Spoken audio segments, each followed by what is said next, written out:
right, good evening, everybody. We'll start the agenda of the Protection Policy Committee for Monday, December 12th, 2022. It is now 5:30. Roll call, Alder Scannell. Here. Alder Morgan. Present. Alder Grant. Present. And I'm also here, so we're all here. I'll take a motion to approve the agenda. So moved. Second, do I have a second? Second. All right, all in favor? Aye. Aye. All right, passes. On to approval of the minutes for November 14th, 2022. I approve those minutes. All right, do I have- second. All right, all in favor? Aye. Nays? All right, ayes pass. On to regular business. Number one, consideration of possible action on a change of agent for Harp and Eagle LTD, St. Brennan's Inn at 234 South Washington Street to Danielle Antone Choppy. That's Staff, like, yeah. No objections. please. Please concur. Motion to approve. Do I have a second? Second. All in favor? Aye. Aye. Nays? All right, ayes have it. Consideration with possible action on a change of agent for Ultimate Mart LLC, Pick and Save, number 186 at 1819 Main Street, to Lori Demney. Yes. Attorney. No objections. Please concur. Thank you. Motion? Motion to approve. Do I have a second? Second. All in favor? Aye. Aye. Nays? Ayes have it. Consideration with possible action on application for a Class B beer license for Allegedly LLC at 2056 Main Street, Suite A, with a liquor premise description as Suite A Bar Area Entertainment Center. Cook Prep Storage RMS. 2 cooler hallway basement bathrooms. With the approval of the proper authorities previously licensed during the 2021-2022 license year as, what is it? Bear Sulos. Versos. Bear Thank you. Sulos. Last stop. So I'll just note that the lease that we received, I don't believe is fully executed. So no other, no objections, just note that the lease will need to be fully executed in order to be valid. Please concur. Okay. Motion to approve. Second. All in favor? Aye. Aye. Nays? Right, ayes have it. Number 4, consideration with possible action on request by Stephen Pressler at 826 South Baird Street to appeal invoices. It looks like there's someone in the waiting room on the phone. 1 second.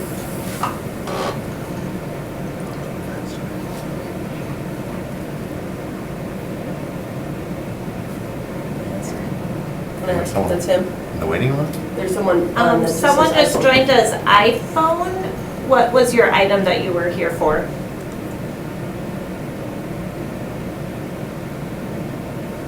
They're muted.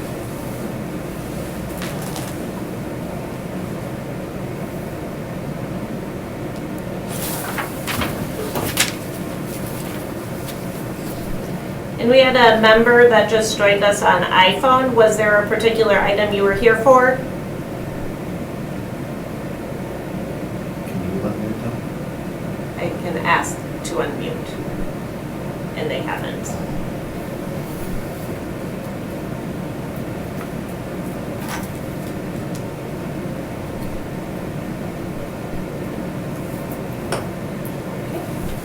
They wish not to unmute themselves. So we'll just move on. Okay, She'll probably. should we go to Bill? I think so. Yep. Oh, there he is. Can you hear us? All right. You have to unmute yourself. Hey, can you hear me? Oh, yes, we can hear you now. Thank you. Okay, we want to explain what's happening here? Our inspection department received a complaint at 826 South Baird on May 18, 2022. Complaint stated barbed wire on the top of a chain link fence, rebars sticking up between driveways, broken shutters, rotten landscaping, timbers in front garage, roof looks horrible. And then we received a second complaint on June 8th saying the deck railing is now issue. So this case is assigned to Inspector Tim Meads. We have sent multiple notices, I believe 5 in total, the most recent one being sent on November 3rd, attempting to work with Mr. Priestler, get him to comply. Still has not complied. Our last re-inspection fee was issued last week on the 6th for broken window, damaged fence yet, as well as other items. So it was a pretty straightforward, in our opinion, in terms of the re-inspection fees. He's been put on notice on multiple occasions and has not complied yet. So typically we do these daily. In this particular situation, Inspector Tim Meads is doing them weekly in an effort to get compliance with the rules, and we have not achieved that yet.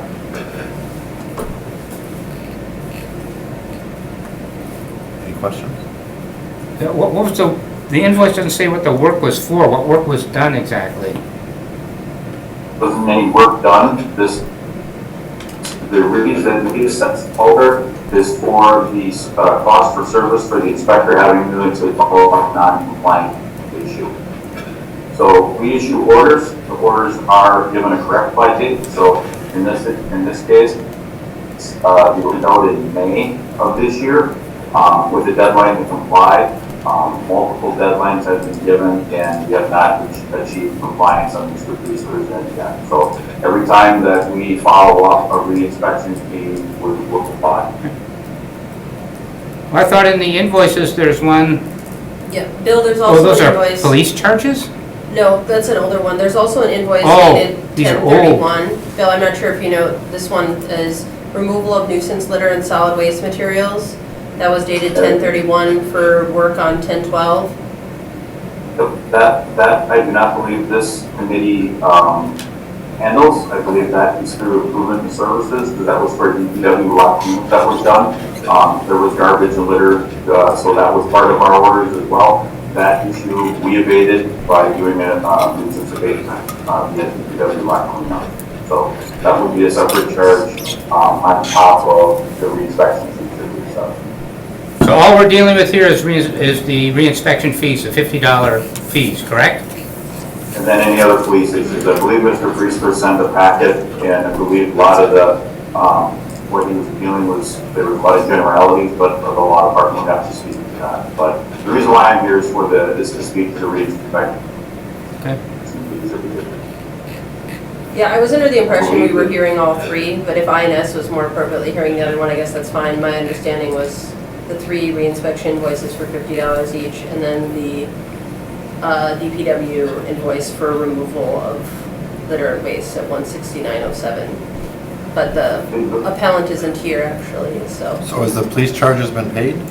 Nope, those were previously appealed, and the time has passed for that anyway. I believe there was a previous. Okay. Didn't he appeal those? Isn't that what we were A few dealing months with last ago. time? Yeah, a couple months ago, I believe. Right, so that somehow, It's tied in here. yeah, is, We have assessed 9 total fees, and I believe 3 are only applicable to be appealable at this point. okay. And, Yeah, 30 and days. he's still not in compliance? Correct, still not in compliance. Windows are still broken, the fence is still damaged, and I believe there is another item that, bear with me, we have the fence, Something about downspout. we have a broken window, there's a downspout issue where it needs to be attached downspout elbow at the rain gutter, and then there's a new violation that just occurred where there is a damaged door that needs to get completed as well. I've got no further questions. Any other questions? No. Alder Grant, any questions? Yeah, and you said the resident has not responded or worked with the city at all? Not compliant, yep. He did respond, he did send a packet of information. So he's fixed some of the other ones, like the block cleanup that we had to do, we had to abate that nuisance. So we just had to fully cooperate with getting all the issues correct. So my understanding, there has been no communication Between between the department. the department. He just sent us a letter. He just sent, right. The letter with the packet of And now going information. to legal, basically, right? Looking at the He's returned a call to him in August, left a voicemail, met the individual on site later on in August. Tim's been on site multiple times, and has attempted multiple notices, multiple methods of trying to work with the residents in Oakville. Okay, thank you. I make a motion to deny the appeal. Do I have a second? Second. All right, motion to deny. All in favor? Aye. Nays? All right, ayes have it.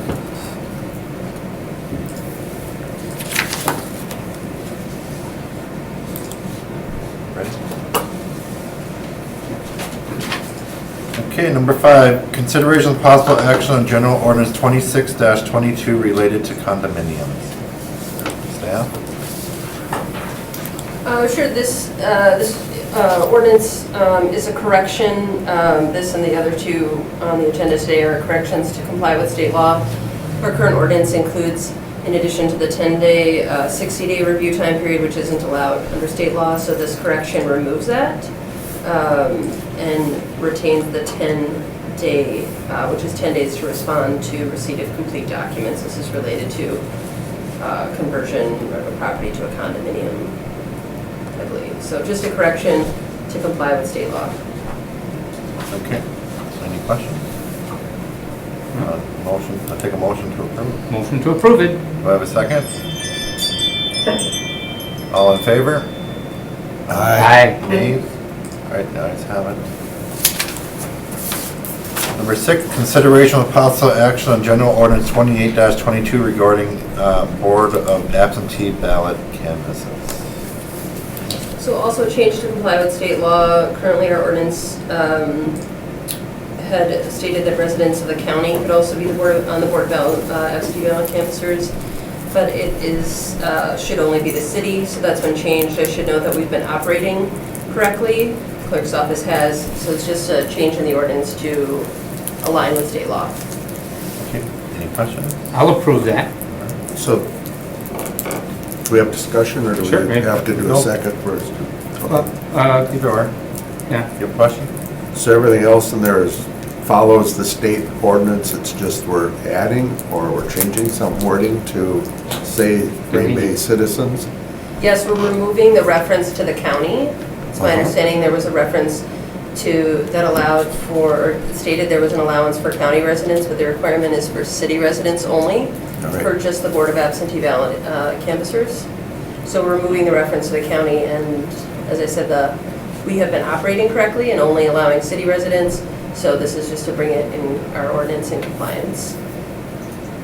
Thank you for your input. I had not read that correctly when I read it earlier. So I Thank you. didn't draft this, so I'm getting the notes from the attorney who did draft it. Thank you. Mhm. Any other questions? If not, we do have a motion. Do I have a second? Second. All in favor? Aye. Nays? All right, ayes have it. Consideration of possible action on general ordinance 27-22 related to elected officials. So again, a consistency issue here. This is for the municipal judge, that person's start date. There was 2 dates or conflicting dates in separate sections of the ordinance, so this just brings that into consistency with the start dates. Okay, thank you. Any questions? Motion to approve. Do I have a second? Second. All in favor? Aye. Aye. Nay? All right, ayes have it. Number 8, a request by Alder Scannell, District 7, for consideration with possible action on requesting the Greater Green Bay Blueprint to Prevent and End Homeless to report to council 2 times a year. Alder? Yeah, well, this is from our discussion from last council when I suggested we actually have a much more comprehensive report from a body that could give that, and this is the body. I don't know exactly how we make this, would this be a referral to staff, or how do we make this request? I'm not exactly sure the steps needed to do that. Sure, so I think we could refer to staff to make the request. I'm assuming that would come in the form of like an invite to present to council or to submit a report. Right. And if they could just get back to, if they could choose to the times. If they could just get back to you of Sure. what times they would like and report that back to us and make sure we've got that in our calendars. Yeah, I mean, I think maybe it would be most appropriate for the mayor's office to do that, but I think the law firm would be happy to do that as it relates to scheduling for the council meetings. It's not a problem. You can refer to staff, we can pick who's best to do it. Yep, well, I don't care. Whoever wants it, it's yours. Yes. So basically, it's just to make sure we're not asking one shelter Right, we're to getting, do something that none of the other require. right, it's actually not asking any of the other shelters. It's the Green Bay Blueprint is an umbrella that is working with all the organizations, St. John's and all of them. So if they report to us, they'll be reporting on a much more comprehensive, they're the ones who are getting everybody aligned. So Correct. that we're, have a continuum of services and everybody's working together and on the same page on what everyone's doing. And so I think they would be the perfect entity to give us a comprehensive view of what any issues are and what's being done and anything that council can do or whatever. Any other questions? No? So we're gonna do your motion. Motion to refer to staff. All right, do I have a second? Second. All in favor? Aye. Okay, before we move on, a little housekeeping. Tonight, our recommendations will go to common council on December 20th for final approval. So informational, liquor violation report. We have nothing to report during this time frame. Thank you. I'll drink to that. Motion received. Motion to receive it and place on Do file. I have a second? Second. All in favor? Aye. Number 2, clerk's office licensing report. Thank you. So the city of Green Bay has issued 167 of the 172 available Class B combination liquor and beer licenses. There have been 5 granted that have not yet been issued, and the clerk's office can no longer take any more applications for available liquor licenses at this time. And right now, the city of Green Bay has the 23 reserve licenses we have available. 1 has been issued, and we have 1 pending application. Thank you. 5 have been granted, but they haven't been issued. Is there a glitch or just? Nope, they have to pass inspections prior. Oh, okay, so they're okay.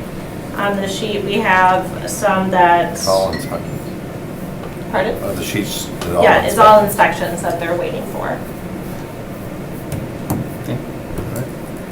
Motion. Motion to receive it and place on file. Do I have a second? Second. All in favor? Aye. All right, on to adjournment. Motion to adjourn it. Do I have a second? Second. All in favor? Aye. All right, we're now adjourned. Thank you, everybody. Bye.